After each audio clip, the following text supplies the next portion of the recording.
Assalamualaikum warahmatullahi wabarakatuh. Alhamdulillahi rabbil alamin. Allahumma salli wa sallim wa barik ala sayyidina Muhammadin wa ala alihi wa sahbihi ajma'in, amma ba'du. Apa kabar anak-anak? Seluruhnya sehat ya? Alhamdulillah. Kali ini kita akan membahas materi ketiga kita, yaitu hormat patuh kepada orang tua dan guru. Sebelum saya sampaikan, silahkan simak video berikut ini. Selamat menyaksikan.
Baiklah, sudah saksikan ya.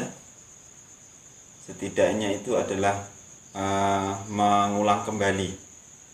Artinya kita mengevaluasi diri, muhasabah diri kembali tentang bagaimana peran bapak dan ibu kita pada kita.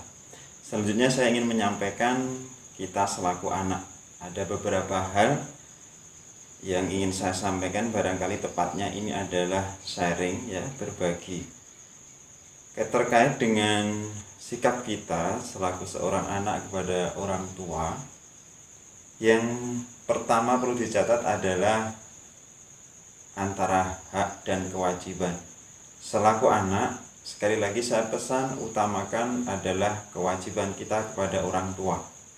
Jangan hak dulu, tapi kewajibannya.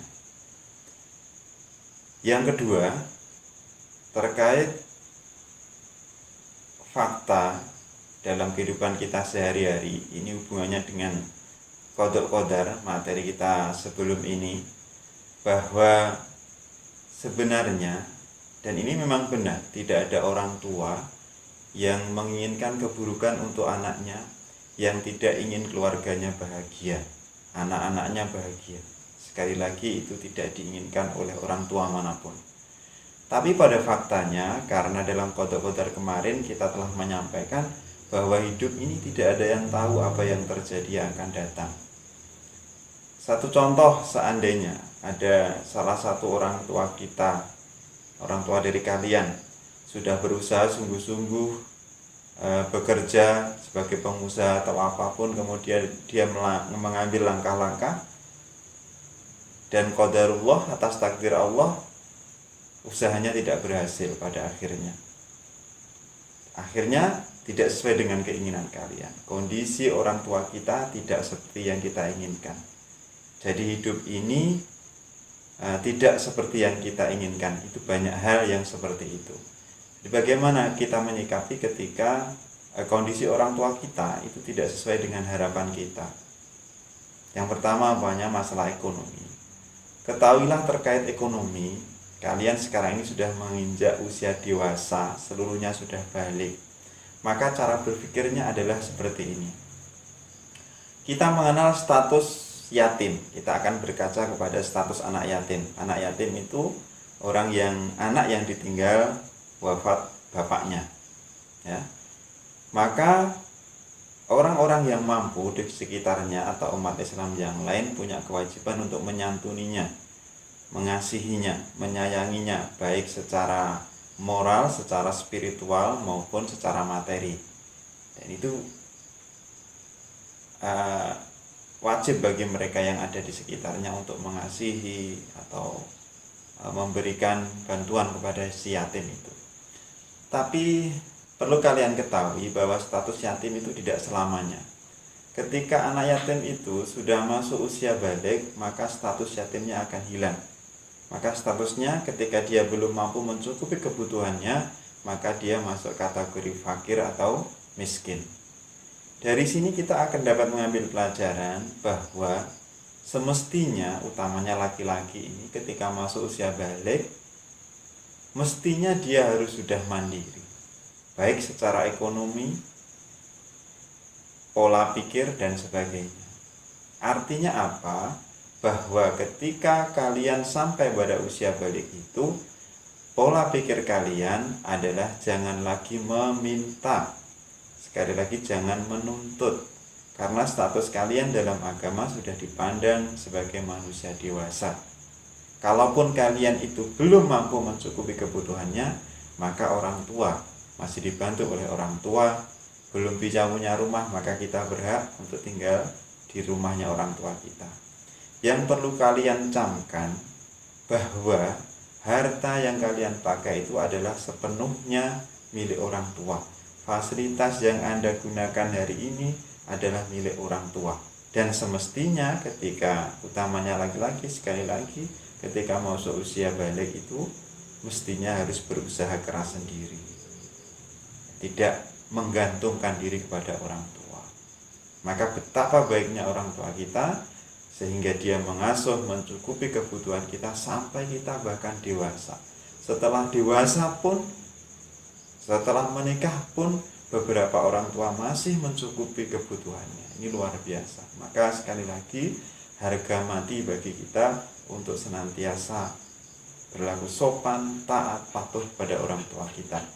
Yang kedua adalah terkait sikap kita ketika mendapati orang tua kita seandainya perilakunya ataupun perbuatannya tidak sesuai dengan moral lingkungan, bahkan moral agama seandainya. Mohon maaf, jika ada orang tua yang seperti ini, bagaimanapun selaku seorang anak, kita tetap wajib menghargai, menghormati beliau. Ya, kita benci dengan perilakunya atas dasar bahwa itu adalah bermaksiat kepada Allah atau melanggar aturan Allah. Tapi sekali lagi, di dunia ini kata-kata kita, perilaku kita harus mencerminkan sopan dan taat kepada orang tua. Jadi jangan kemudian memandang atau dengan ucapan seolah-olah orang tua kok seperti itulah, itu namanya hak dan itu bukan tempat kalian. Perilaku orang tua harusnya demikian, itu untuk orang tua. Sedangkan untuk anak adalah wajib menghormati, berkata sopan apapun kondisinya, keadaan orang tua kita. Jadi jangan sekali-kali kemudian sampai terjadi menyalahkan. Jadi, kamu berbuat salah karena orang tua kalian salah. Itu salah kalau cermin seperti itu. Itu mestinya bagi orang tua. Alasan atau dalil untuk orang tua, dan itu tidak untuk kalian. Kalau yang itu kalian gunakan, maka yang muncul adalah tuntutan-tuntutan kepada orang tua. Bukan lagi kalian menjalankan kewajiban. Padahal sekali lagi yang terpenting adalah bagaimana kita melaksanakan kewajiban kita kepada orang tua. Itu ya, dua berbagi kita itu. Yang terakhir bahwa karena pentingnya kita taat pada orang tua ini sampai Allah sendiri menyatakannya dalam Al-Quran. Jadi sesuatu yang disampaikan, yang dicantumkan dalam Al-Quran itu pasti penting, ya. Maka sekali lagi hormat patuh kepada orang tua ini, saya yakin kalian sudah tahu bagaimana caranya, bagaimana mestinya. Cuman yang kadang-kadang terjadi itu adalah miskomunikasinya, adalah pemahaman bahwa selama menjadi anak seluruhnya harus dicukupi orang tua. Itu tidak benar. Karena utamanya laki-laki, kalau perempuan itu ketika sudah menemukan jodohnya, itu sudah tidak ada lagi kewajiban sebagaimana kalian ketika masih kecil. Kewajiban mencukupi itu sudah berkurang. Ketika masuk usia balik, dianggap dewasa, maka mestinya sang anak itu mencukupi kebutuhannya sendiri. Kalau dia belum mampu mencukupi kebutuhannya, maka statusnya adalah fakir atau miskin sebagaimana anak yatim tadi itu. Betapa baik dan betapa mulianya orang tua kita, sehingga kita dicukupi kebutuhan kita sampai kita dewasa. Jika sewaktu-waktu muncul rasa sombong, rasa takabur dalam diri kalian karena dapat fasilitas-fasilitas yang baik dari orang tua, maka segera ingatlah bahwa status kalian itu adalah sebenarnya fakir miskin. Apa? Fakir miskin. Ya, karena memang belum mampu mencukupi kebutuhan dirinya sendiri. Nah, tidak ada yang perlu dibanggakan. Dan itu untuk pemacu semangat kalian untuk meraih kesuksesan di masa yang akan datang. Pesan saya, jika kalian mendapati kondisi orang tua tidak seperti yang kalian inginkan, jangan kemudian kalian rendah diri, kemudian putus asa, ngelokro. Itu salah. Sekali lagi itu salah. Justru jadikan itu sebagai motivasi yang paling kuat bagi kalian untuk menjadi orang yang sukses, untuk menjalani hidup ini dengan baik dan sukses, kemudian mampu membahagiakan kedua orang tua kita, sehingga benar-benar kedua orang tua kalian ridho kepada kalian. Mari kita niatkan untuk senantiasa hormat, patuh, dan taat kepada orang tua dan guru kita. Sampai jumpa di pertemuan yang akan datang. Sekian. Assalamualaikum warahmatullahi wabarakatuh.